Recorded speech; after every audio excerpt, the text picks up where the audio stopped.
Oikein hyvää huomenta ja tervetuloa tuloksilla vastuullisille hankinnoille webinaariin. Pienellä säädöllä päästiin, mutta aika lailla ajallaan ollaan. Mun nimi on Boris Minatte, Reforest Finland Oy:stä. Kiitos Atte ja hyvää huomenta minunkin puolestani. Jenny Nybom ja Value Source Partners ja Turusta tulen ja kiva olla Tampereella.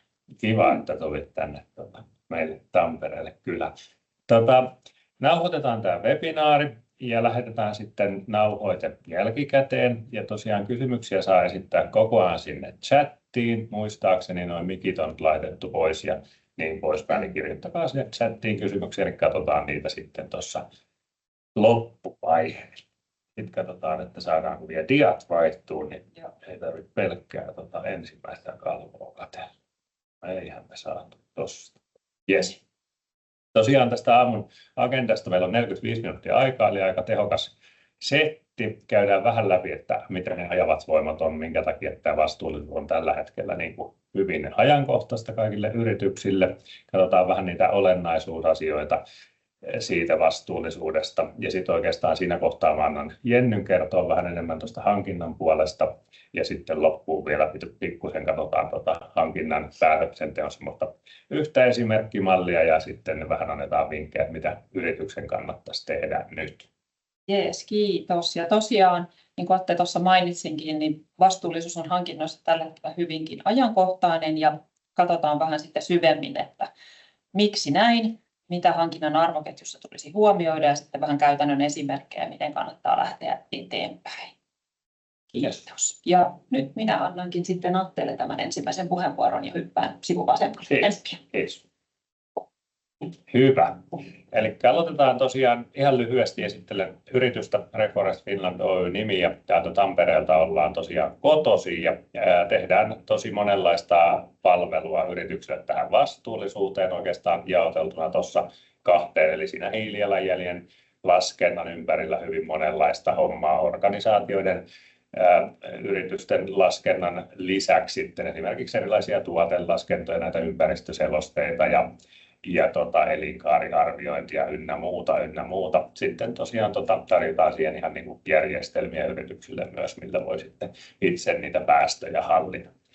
Ja sitten tässä ESG eli vastuullisuusraportointi ja vastuullisuuspuolella kanssa aika monenlaista, tosi paljon tällä hetkellä erilaisia workshoppeja esimerkiksi yritysjohdolle järjestetään tätä kaksinkertaista olennaisuutta tehdään ja sitten ihan sitä niin kuin vastuullisuusraportointia siinä niin kuin tehdään ja autetaan sitten aina tarpeiden mukaan. Ja asiakkaista ehkä sen verran voisi mainita tosi sillain alariippumattomasti ollaan päästy näitä hommia tekemään, eli tosi monenlaista yritystä löytyy. Ehkä se semmoinen niin kuin valmistava teollisuus siellä jonkun verran nousee esiin, mutta on sitten kaikenlaisia IT-yrityksiä, palvelualan yrityksiä ynnä muita ja koko luokka oikeastaan ihan pienistä yrityksistä aina sitten niin kuin pörssiyrityksiin asti hyvin monenlaista. Mutta se lyhykäisyydessään meistä ja sitten päästään tähän aamun agendaan. Meillä oli tosiaan se 45 minuuttia aikaa, niin yritetään nämä kaikki setit käydä Jennyn kanssa sen 40 minuuttia ja sitten jätetään kysymyksille pieni hetki aikaa. Miksi tämä vastuullisuus tällä hetkellä on hyvin ajankohtainen ja äärimmäisen tärkeä bisneksenkin kannalta? Pari semmoista ajavaa voimaa siihen nostettu. Ja ensimmäisenä on tämä tämmöinen lyhenne kuin CSRD, eli Corporate Sustainability Reporting Directive. Se on astunut voimaan Suomessa ja muissa EU-maissa nyt oikeastaan niin, että alkoi tästä vuodesta. Yli 500 hengen pörssiyritykset on tästä 24 vuodesta velvoitettuja raportoimaan omasta vastuullisuudestaan hyvin laajamittaisesti. Ja sitten ensi vuodesta, eli 25 vuodesta, niin yli 50 miljoonan liikevaihdon yritykset tietyillä tase- tai henkilömääräkriteereillä, kun täyttyy, niin on sitten velvoitettuja näitä velvoitteet direktiivin piirissä sitten raportoimaan. Ja tämä raportointi tosiaan on huomattavasti tarkempaa. Se voi sisältää niin kuin yli 1000 datapistettä parhaimmillaan tai pahimmillaan, kun niin kuin oikeastaan koskaan aikaisemmin. Tämä on kolmannen osapuolen verifioitava, eli tilintarkastajat tulee näitä tarkastaa. Ja ehkä niin kuin tärkeintä tässä hankintoihinkin, miten tämä liittyy, niin tämä standardi velvoittaa tuntee sen oman arvoketjunsa huomattavasti paremmin kuin aikaisemmin, eikä se arvoketjun tunteminen saa edes niin kuin jäädä siihen pelkkään suoraan liikesuhteeseen, vaan se täytyisi tuntea se arvoketju myös sitten sen suoran liikesuhteen yli. Mutta se corporate tai CSRD on varmasti niin kuin tällä hetkellä se, mikä saa tosi monia yrityksiä miettiin tätä vastuullisuutta ja miksi sitä kysytään paljon, mutta sitten toinen semmoinen nosto oikeastaan on ihan sitten niin kuin asiakaskysyntä, mikä osin tietysti johtuu myös tästä CSRDstä. Osuuspankki tekee suuryritystutkimusta. Siinä on 250 Suomen suurinta yritystä mukana ja nyt viime vuoden tutkimuksessa 55,7% sanoi, että on vaihtanut alihankkijaa tai toimittajaa näiden vastuullisuusvelvoitteiden myötä. Eli niin kuin äärimmäisen iso osa yrityksistä on jo tehnyt ihan tämmöisiä radikaalejakin ratkaisuja siksi, että joku vastuullisuusvelvoite siellä ei sitten niin kuin täytä niitä kriteereitä, miten pitäisi. Niin se on jo itsessään mun mielestä aika hyvä syy miettiä niitä asioita, että se liikesuhde varmasti sitten voi niin kuin jatkuu. Sitten mennään noista ajavista voimista vähän tämmöiseen tutkimukseen. Me tehtiin tuossa keväällä Tampereen kauppakamarin toimesta tämmöinen niin Pirkanmaan konepajasektorille tai sen oikeastaan niin suurille toimijoille tämmöinen vastuullisuushaastattelu. Kyseltiin heidän vastuullista vastaavilta henkilöiltä, että miten se käytännössä siellä sitten näissä yrityksissä tapahtuu. Ja oikeastaan näissä yrityksissä niin kuin voisin sanoa, että melkein kaikissa suomalaisissa tämän koko luokan yrityksissä se vastuullisuus on tällä hetkellä niin kuin äärimmäisen tärkeä osa jo sitä yrityksen strategiaa.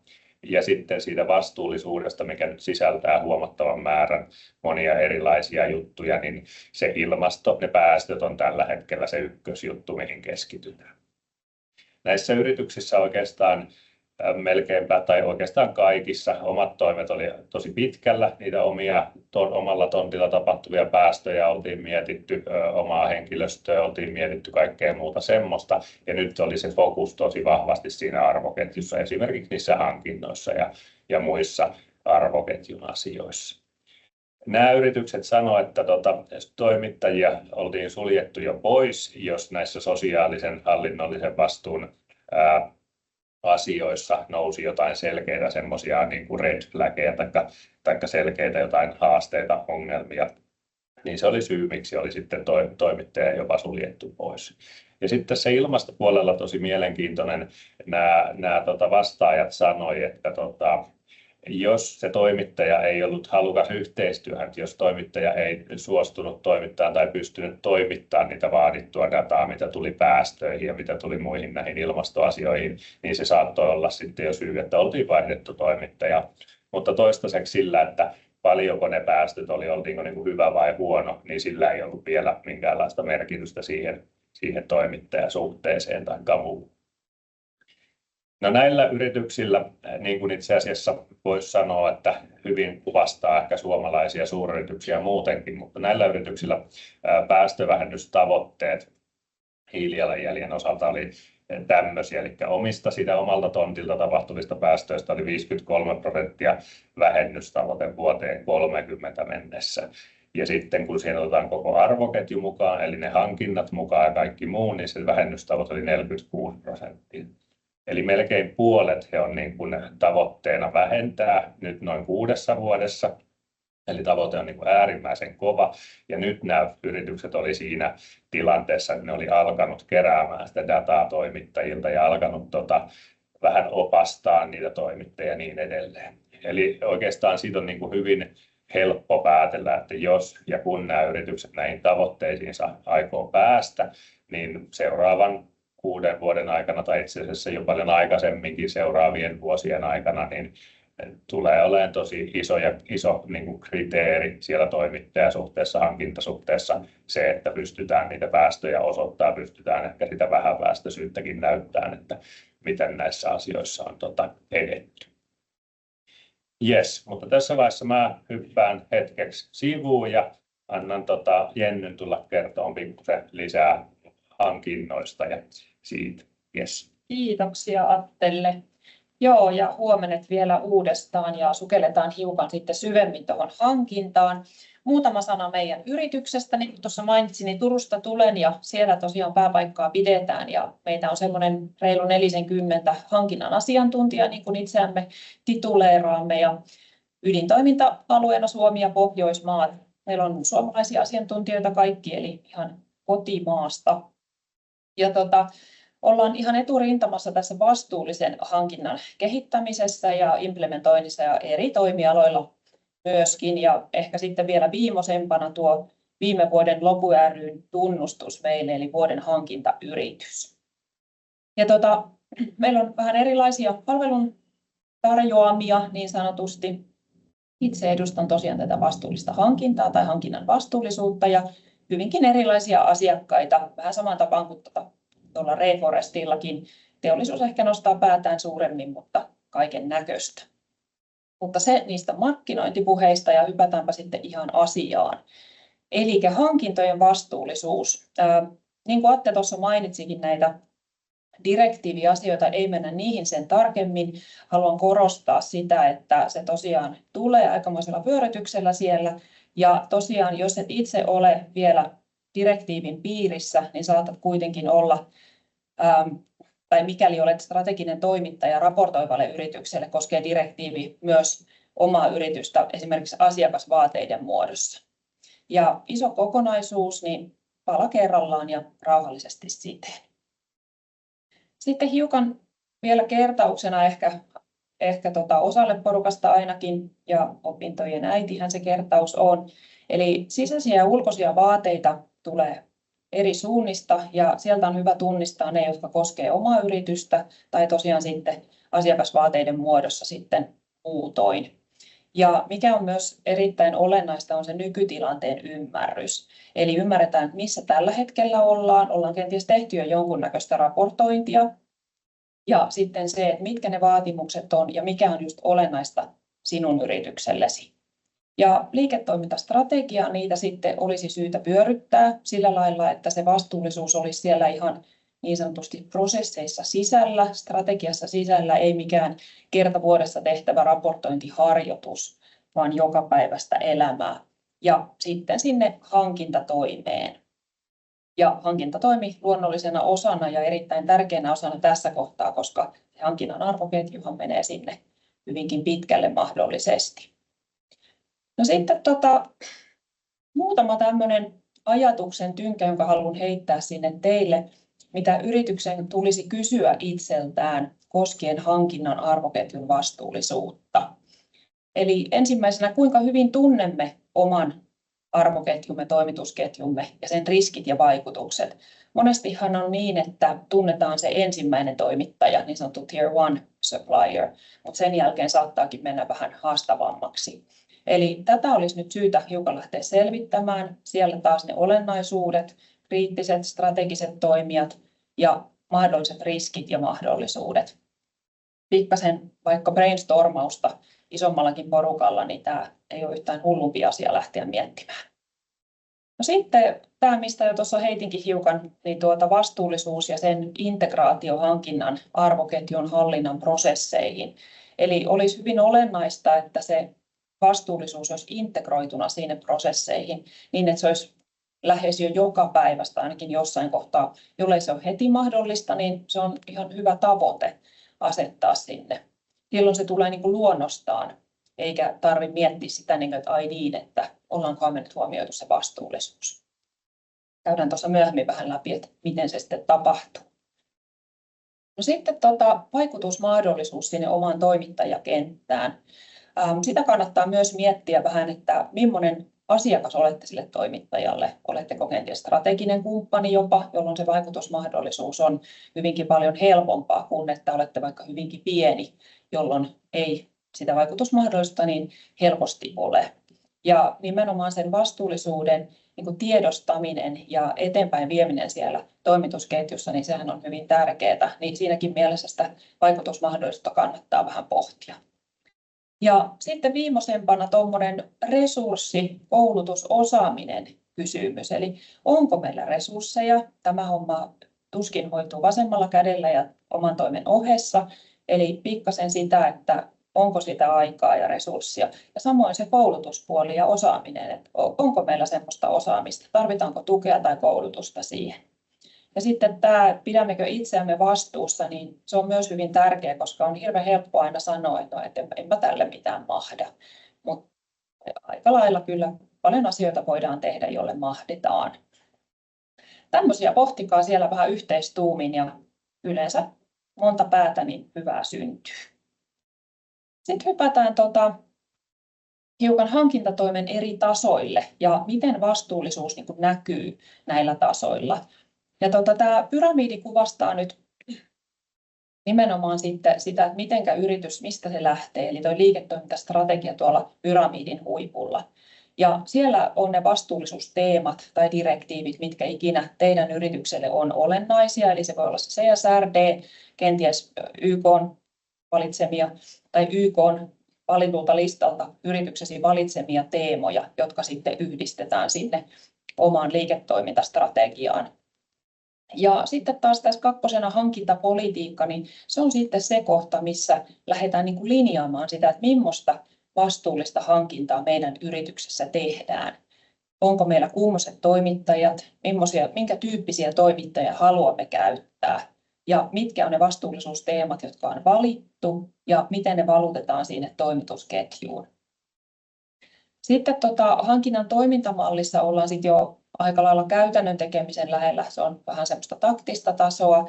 Siellä voi olla esimerkiksi kerrottuna auki, että minkä tyyppistä toimittajayhteistyötä, miten sitä hoidetaan. Onko meillä kenties kategoriamalli käytössä, jolloin ne vastuullisuusteemat korostuu hieman eri tavoin riippuen siitä, että missä kategoriassa toimittaja on ja minkä tyyppistä palvelua, komponenttia, tuotetta se toimittaa. Ja sitten viimeisimpinä prosessit, josta jo mainittiinkin, niin tämä on sitten jo sitä jokapäiväistä. Tätä voi tarkoittaa esimerkiksi ihan niin kuin blankettia, kilpailutuslomaketta, jossa on ne erilaiset vastuullisuusteemat mahdollisesti painotettuna. Se voi olla myös ostotilauslomake, jossa viitataan Supplier Code of Conductiin. Eli se on ihan sitä itseään ostamista siellä jokapäiväisessä elämässä. Näistä se koostuu ja eri yrityksillä on totta kai, kun on eri kokoisia erilaista hankintaa, niin pikkasen voi sekoittuakin asiat, mutta tässä niin kuin ikään kuin mallina, että mistä se lähtee, mihin se päätyy ja totta kai päällekkäisyyksiäkin pikkasen varmasti on. Kyllä. Sitten mennään vähän käytännön tasolle, eli miten vastuullisuus näkyy läpi hankintaprosessin. Ja tähän on nyt poimittu muutamia asioita, ei välttämättä täysin kattavasti, mutta semmoisia sanoisinko olennaisia. Se tuntuu olevan nyt hyvinkin hittisana tämä olennaisuus.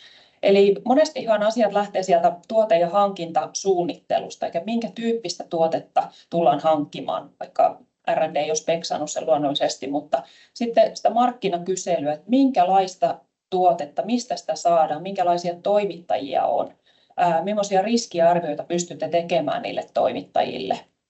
Ja siitä luonnollisena seuraamuksena sitten vaatimukset ja valintakriteerit, eli millaisia mittareita, valintakriteerejä laitetaan niille toimittajille. Ja siellä näiden ESG-asioiden huomioiminen on tärkeää ja sitten taas niitä painotuksia D:tä, S:ää ja G:tä, niin vähän riippuen siitä, että minkä tyyppisestä tuotteesta, komponentista, palvelusta on kysymys. Totta kai ne minimivaateet tulee kaikille, mutta sitten painotetusti riippuen tosiaan siitä ostettavasta asiasta. Ja arviointi on myös hyvin olennainen osa hankintaa, toimittajien arviointi, ja siellä pystytään sitä elinkaariajattelulla myöskin sitten miettimään, että ei puhuta pelkästä kustannuksesta, vaan tämä total cost of ownership, mitä siihen kaikkeen liittyy. Ja palautteen antaminen toimittajalle, jopa palkitseminen hyvistä suorituksista, niin sekin on ihan hyvä porkkana pitkän tähtäimen asia kenties, mutta kannattaa laittaa korvan taakse. Ja sopimushallinnalla pystytään myös vaikuttamaan paljon, niin kuin tuossa hiukan nostin jo esille, eli esimerkiksi tämä Supplier Code of Conduct, tai sitten yleiset sopimusehdot tai sitten omalle yritykselle tehdyt sopimusehdot, että mitä sinne halutaan laittaa. Nämähän on aina semmoisia neuvoteltavia asioita toki, että ei välttämättä läpihuutojuttu, mutta kannattaa lähteä yrittämään. Ja sitten se vaikutusmahdollisuus tässäkin kohtaa, että kuinka paljon sinne omaan toimittajan pystyy vaikuttamaan, että mikä se oma asema siellä on. Sitten tuossa tilaamispuolella ollaan siellä päivittäisessä hommassa, niin varastojen optimoinnit luonnollisesti ja sitten vähän sellainen suunnittelu, ennakointi, että ei tarvitse sieltä vaikkapa Taiwanista 3 kertaa upsin pikarahdilla lennättää, se ei kovin vastuullista ole, niin sen tyyppisiä asioita kannattaa huomioida. Ja semmoista haluan tässä vielä korostaa kuin mahdollistajat. Eli nämä asiathan ei niin sanotusti synny itsestään. Hankinta ei myöskään näitä itsekseen voi lähteä viemään eteenpäin, vaan siihen tarvitaan yhteistyötä sekä sisäistä että ulkoista. Siihen tarvitaan johdon sitoutuneisuutta ja muutosjohtajuutta. Tämä on pitkän aikavälin asia, mitä lähdetään viemään eteenpäin, ja siinä on hirveän tärkeää, että kaikki on mukana, nimenomaan myös sinne hankinnan suuntaan. Ja osaaminen ja koulutus, sitä en voi lisää korostaa. Se on haastava aihe ja siihen kyllä löytyy pelit ja pensselit. Niin rohkeasti kysymään ja hakemaan sitten sitä tukea, jos sitä ei siellä omassa yrityksessä tällä hetkellä ole. Sitten otetaan tuommoinen vähän perinteisempi kuva, jos nyt näin voisi sanoa. Tämmöinen Kralikin matriisi, varmasti porukalle tuttukin, ja tämä on hyvinkin taipuisa myös vastuullisuuden viitekehykseen. Eli tässähän on nyt nämä perinteinen nelikenttäanalyysi ja vähän jaettu sitten näitä vastuullisuusteemoja, että miten ne näkyy missäkin kategoriassa. Korostan tässä kohtaa nyt strategista tuotetta, jossa vastuullisuusmittarit näyttelee isoa roolia. Sitten taas esimerkiksi rutiinituotteissa pystytään sertifikaattien kautta paljonkin pelaamaan. Sertifikaateista löytyy kuitenkin hyvinkin paljon vastuullisuusteemoja, niiden kautta on varmennettu jo tiettyjä asioita yrityksissä, niin niitä kannattaa tässä kohtaa hyödyntää. Ne on erittäin hyviä. Ja sitten taas pullonkaulatuotteet saattaa olla haastavaa, mutta sielläkin kannattaa miettiä sitä sen kyseisen toimialan standardeja. Että sitä kautta voi olla helpompi lähteä vaikuttamaan siihen asiaan, jos esimerkiksi vaihtaminen ei ole mahdollista. Mutta silloin täytyy kehittää sitten sitä omaa toimittajaa. Ei siinä oikeastaan sitten muuta. Mutta tämä on tosi hyvä. Tämä toimii käytännössä ainakin omasta mielestäni ja kehotan käyttämään tätä melkoinen matriisi. Jep. No sitten, miten eteenpäin käytännössä? Eli täällä on tosiaan nämä ESG-vaateet, niiden tunnistus, eli mitkä on ne omat vaateet ja miten niitä lähdetään olennaiseksi sitten katsomaan siellä omassa yrityksessä ja hankintatoimessa. Riskien hallinta ja mahdollisuuksia, olennaisuusanalyysi. Sitten on tämä DD-huolellisuusvelvoite, eli nimenomaan se läpinäkyvä päätöksenteko, dokumentointi ja sen oman yrityksen se arviointi siitä, että onko jotain, mitä pitää kenties vähentää tai jos voi ihan kokonaan ehkäistä, niin aina parempi. Näitä kannattaa miettiä. Sitten tuossa jo tulikin aikaisemmin, niin kuin sanoin, niin vastuullisuuselementtien integrointi. Eli korostan sitä ihan sen vuoksi, että se ei jää sellaiseksi harjoitukseksi tai sivuraiteeksi, vaan se olisi siellä niissä prosesseissa. Ja hankintaorganisaatio, siellä edelleen nuo prosessit, eli tässä tarkoitetaan nimenomaan sitä, että se osaaminen ja koulutus on kohdillaan ja sitä kautta ymmärretään se asia. Eli sitten kun se on siellä jokapäiväisessä prosessissa, niin ymmärretään mitä se tarkoittaa myöskin siellä omalla hankintaosastolla ja muissa yhteyksissä. Ja luonnollisesti toimittajayhteistyö, he ovat siellä meidän kavereina, kumppaneina, kenties toimittajina vaan niin sanotusti. Mittarit, mahdollinen palkitseminen ja myöskin viestintä sitten on hyvin tärkeää ihan sinne esimerkiksi asiakaskuntaan, niin kannattaa kertoa, kun niitä onnistumisia on tullut omien toimittajien kanssa. Tämmöisillä. Sitten otetaan Attea tuolta vielä vähän kertomaan käytännön vinkkejä myöskin. Yes, Kiitoksia. kiitos Jenny. Yes. Hyviä juttuja. Jenny kertoi vähän strategiasta ja mennään sitten oikeastaan tämänkin kalvon myötä vähän enemmän sinne niin kuin ehkä ruohonjuuritasolle käytännön vinkkeihin ja asioihin. Ja just tämä ESG-vaateiden tunnistusvarmennus, niin oikeastaan vähän niin kuin siihen. Olennaisuus ja niiden ESG-vastuiden huomioiminen, niin siitä on aina tietysti hyvä lähteä niissä, että mikä nyt käytännössä on sitten niin kuin hankinnalle olennaista siinä vastuullisuudessa, koska se ei valitettavasti ole niin kuin joka yrityksellä sama, vaan se vaihtelee aina siitä niin kuin yrityksen yksilöllisistä ominaisuuksista riippuen. Semmoisia ehkä siihen vahvasti vaikuttavia tekijöitä, niin tietysti niin kuin ne materiaalien olennaisuudet, jos mietitään niitä hankintoja, niin että minkälaisia materiaaleja ostetaan, mistä päin niitä ostetaan ja miten ne sinne tulee, tai miten niitä sourcataan ja niin edelleen. Ja sitten toinen tietysti tärkeä asia on se maantieteellinen olennaisuus, että pohjoismaisten kanssa kun tehdään, suomalaisten kanssa kun tehdään, niin voidaan ehkä olettaa tiettyä tasoa, kun sitten taas, että jos mennään niin kuin paljon kauemmaksi, niin löytyy erilaisia riskimaita, erilaisia käytäntöjä, ihan erilaista niin kuin lainsäädäntöä kautta liiketoimintaetiikkaakin, niin sitä täytyy niin kuin miettiä niissä olennaisissa vastuullisuusasioissa.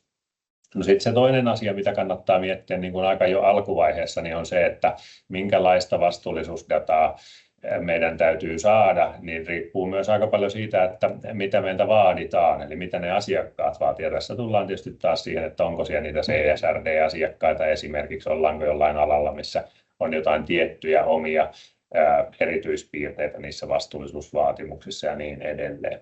Ja sitten tietysti hyvä kysymys on se, että mihin asti sitä arvoketjua halutaan mennä ja voidaan mennä, että jätetäänkö se siihen suoraan liiketoimintasuhteeseen vai pyritäänkö sitten jollain tavalla kontrolloimaan mittaan tai velvoittaa myös sitä niin kuin toimittajaa tai muita asioita sieltä. Mutta oikeastaan ehkä se, mikä on olennaista ja tässä niin kuin hankintojen vastuullisuudessa, niin semmoinen tietty minimitaso koskee oikeastaan kaikkia yrityksiä jaettuna niin kuin siihen hankinnan yleisiin vastuisiin ja riskeihin ja sitten siihen hiilijalanjälkeen. Väittäisin, että ne on semmoisia, että se kannattaa se taso niin kuin oikeastaan aina tarkistaa, että se on kunnossa ja sen jälkeen lähteä sitten nostaa sitä tasoa ja niitä niin kuin yksilöllisiä vastuullisuusasioita lähteä miettimään, että mille tasolle halutaan tässä vastuullisuudessa päästä ja mitä siinä tehdään, mutta ensin aina varmistaa se, että se minimitaso täyttyy. Ja mitä se minimitaso nyt sitten tarkoittaa? Oikeastaan niin kuin sosiaalisella hallinnollisella puolella lähtee siitä, että tämmöiset valmistustalous- ja sosiaalisen vastuun asiat niin kuin varmistutaan, että ne on kunnossa. Eli siellä valmistuksessa tietysti ihan semmoiset lainsäädäntöjen noudattamiset, työturvallisuusasiat, vaarallisten aineiden käsittelyt ynnä muut, että varmistutaan, että tehdään sillä kun ne kuuluu tehdä. Se on ehkä Suomessa monesti nämä niin kuin itsestäänselviä, mutta sitten tosiaan kun mennään kauemmaksi, niin ne ei välttämättä ole ja niistä täytyy varmistua, että ne on kunnossa. No siellä talouspuolella sitten tietysti ihan semmoiset periaatteessa niin kuin hyvän hallinnon ja hyvän yrityskulttuurin käytänteet, korruptioasiat, verojen maksuasiat, palkanmaksuasiat ja muut, niin että se varmistutaan, että se siellä omissa hankinnoissa, omissa arvoketjuissa myös ne niin kuin noudatetaan kansainvälisiä lakeja ja tehdään. Ja sitten tietysti sosiaalinen vastuu nostaa enemmän ja enemmän päätään ja semmoinen läpinäkyvyys siinä, että kaikki tämmöiset lapsityövoima-asiat, pakkotyöasiat ynnä muut on sitten niin kuin tietyllä tasolla ja niihin on tietyt semmoiset sapluunat, millä niitä pystytään varmistamaan ja kontrolloimaan, että ne on kunnossa. No kun näissä asioissa tai kun nämä asiat on kunnossa, niin voidaan siirtyä eteenpäin, mutta jos näissä on jotain niin kuin ongelmia tai huomataan, että tässä on jotain pielessä, niin niihin toki tulee reagoida niin kuin välittömästi, että niitä ei voi sitten mihinkään niin kuin siirtää. Ja silloin tietysti se, että lähdetään miettimään, että voidaanko tätä kehittää, korjata sen toimittajan kanssa, vai onko se sitten niin kuin pahin tapaus se, että se täytyy oikeasti vaihtaa tai lopettaa se toimittajasuhde. Mutta yleensä nämä onneksi on aika hyvässä kunnossa ja sitten kun ne on kunnossa, niin sitten voidaan lähteä keskittymään enemmän niin kuin, parantaa niitä vielä entisestään tai nostaa sitä tasoa ja keskittyä sitten niihin ympäristöasioihin. No ne ympäristöasiat jaetaan oikeastaan niin kuin tämän CSRD:n mukaankin tällä niin kuin materiaalin käyttöön sitten tämmöisiin niin kuin maankäyttösektorin asioihin, kiertotalouteen, jätteisiin, veteen, merten luonnonvaroihin ja biodiversiteettiin. Ja nämä on sitten taas semmoisia asioita, että niitä on niin kuin pakko vähän hankintaerä tai toimittajakohtaisesti miettiä, että onko ne millään tavalla olennaisia ja pitääkö niistä sitten niin kuin löytää jonkinlainen minimitaso, mitä niistä asioista vaaditaan vai ei. Ja sitten jos näissä asioissa on niin kuin kaikki kunnossa tai ne ei ole olennaisia, ne ei millään tavalla liity siihen hankittavaan erään tai toimittajaan, niin sitten voidaan keskittyä oikeastaan niin kuin siihen hiilijalanjälkeen. Ja sitten tehtiin tämmöinen hankinnan päätöksenteon niin kuin esimerkki, tietynlainen semmoinen selventävä, miten se jossain yrityksissä voi mennä ja menee, mutta tietysti tämä ei niin kuin ihan joka yritykseen sellainen sovellu. Lähinnä se, että näyttää vähän käytännössä, että mitä se niin kuin käytännössä se hankinnan päätöksenteko tässä vastuullisuudessa voi olla.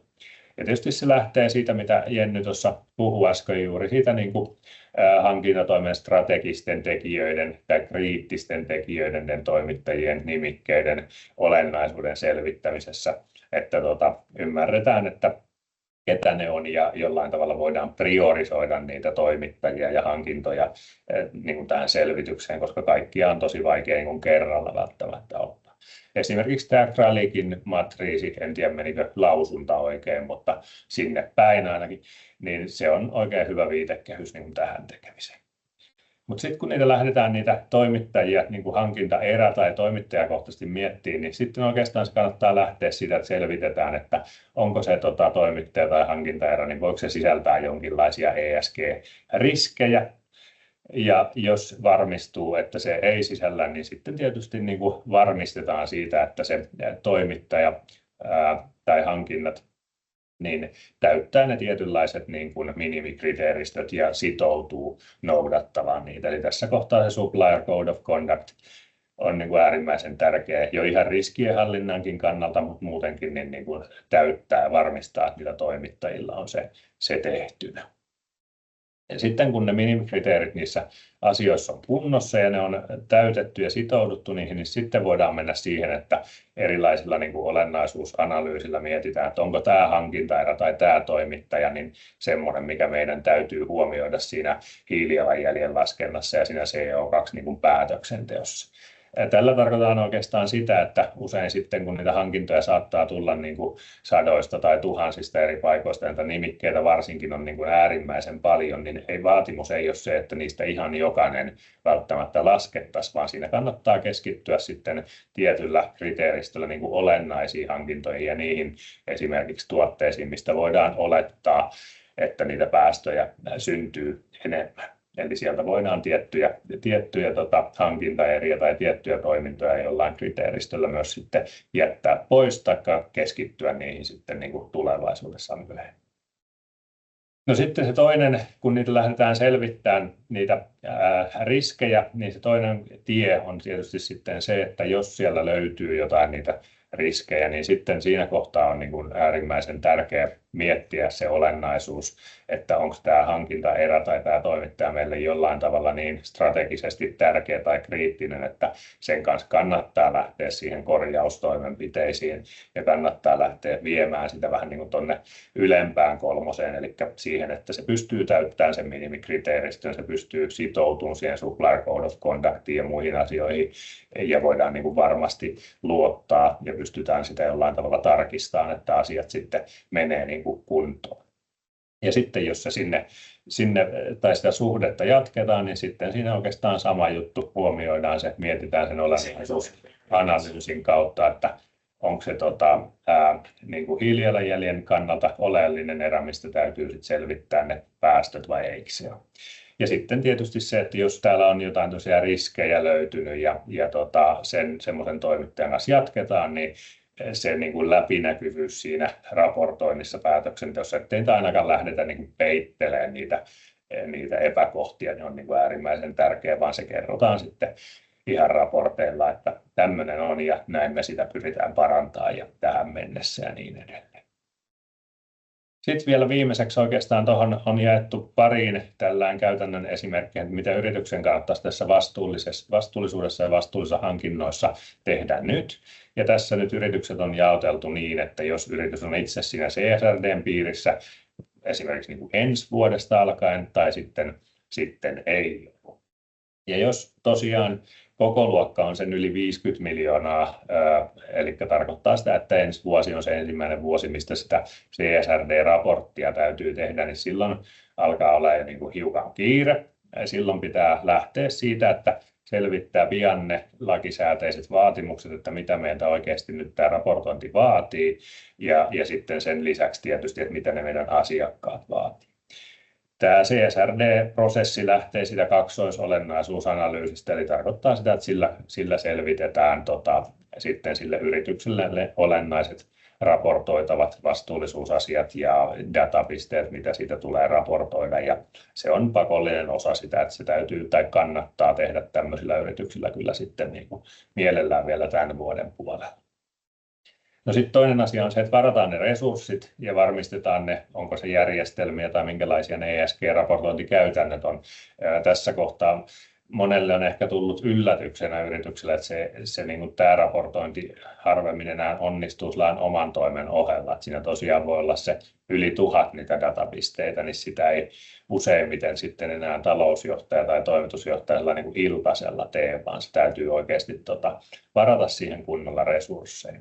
Sitten se hiilijalanjälki on tässä CSRD:ssäkin niin kuin äärimmäisen isossa osassa ja se ilmastonmuutos muutenkin, niin se, että se oma hiilijalanjälki on selvillä, on tehty vähennyssuunnitelmat ja on lähdetty keräämään sitä dataa sieltä toimittajalta, niin se kannattaa aloittaa niin kuin äärimmäisen nopeasti. Sitten siinä kannattaa myös pyrkiä tunnistamaan niitä ESG-riskejä, minkälaisia siinä voi tulla tämän niin kuin vastuullisuuden mukana, mutta myös niitä mahdollisuuksia. Eli onko tässä esimerkiksi jotain liiketoimintamahdollisuuksia, mitä tämä ESG mukanaan tuo. Ja tämmöisillä yrityksillä hankinnan kannalta sellaiset asiat, mistä kannattaa ehkä lähteä sitä pureskelemaan sitä asiaa, niin varmistaa se, että ne toimittajat tosiaan täyttää sen vaaditun tason, ainakin sen minimitason ja sitten tietysti sen tason, missä se yritys sitten haluaa niin kuin muuten tässä vastuullisuudessa olla. Se, että ymmärretään itse ne CSRD-vaatimukset, mutta sitten sen lisäksi vieritetään ne vaatimukset sinne toimitusketjuun, koska se tulee sinne aika pian joka tapauksessa ja usein sitten niin kuin toimitusketjussa yritysten maturiteetti näissä vastuullisuusasioissa vaihtelee tosi paljon, niin se kannattaa niin kuin aloittaa nopeasti se viestintä ja niiden vaatimusten vierittäminen, koska se ottaa aikaa ja se on aika työlästä. No sitten juuri tämä, mistä puhuttiin, että niiden niin kuin erityisiä ESG-vastuuta sisältävien hankintaerien tunnistaminen äärimmäisen tärkeä ja sitten olennaisten erien kohdalla se, niin kuin se hiilijalanjäljen laskenta, niin se kannattaa aloittaa pian.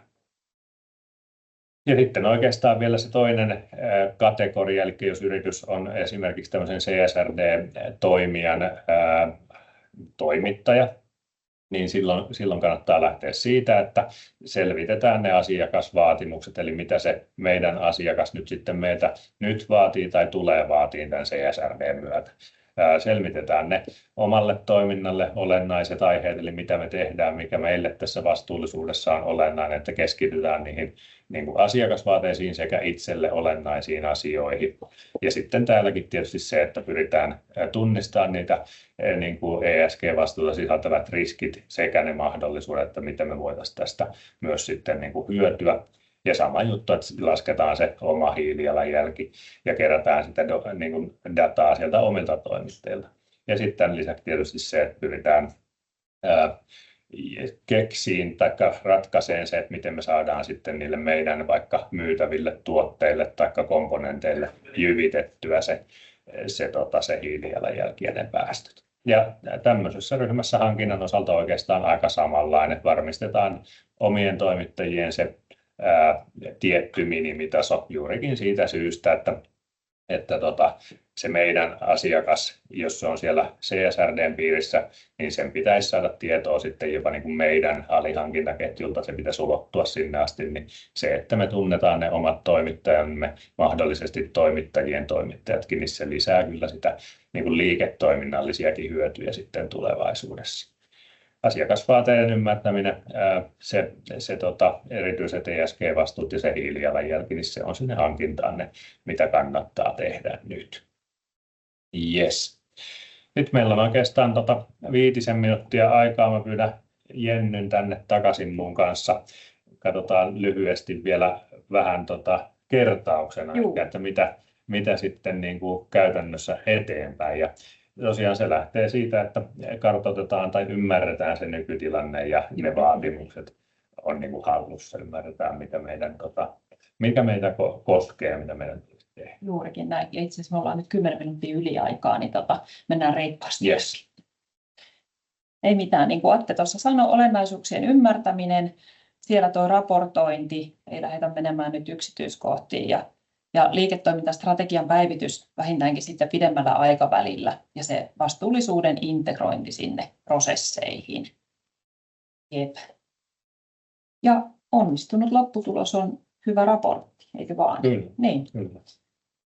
Just näin.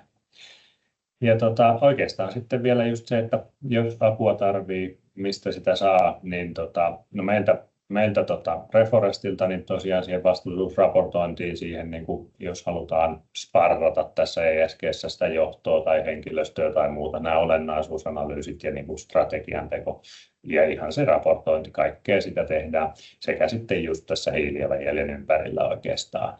Mitä vaan niin sanotusti niin löytyy meiltä osaamista. Hyvä. Ja nyt mä korjaan, että mehän aloitettiin vartin yli. No meillä on vielä 5 minuuttia. Hyvä. Kyllä. Alkoi tulla.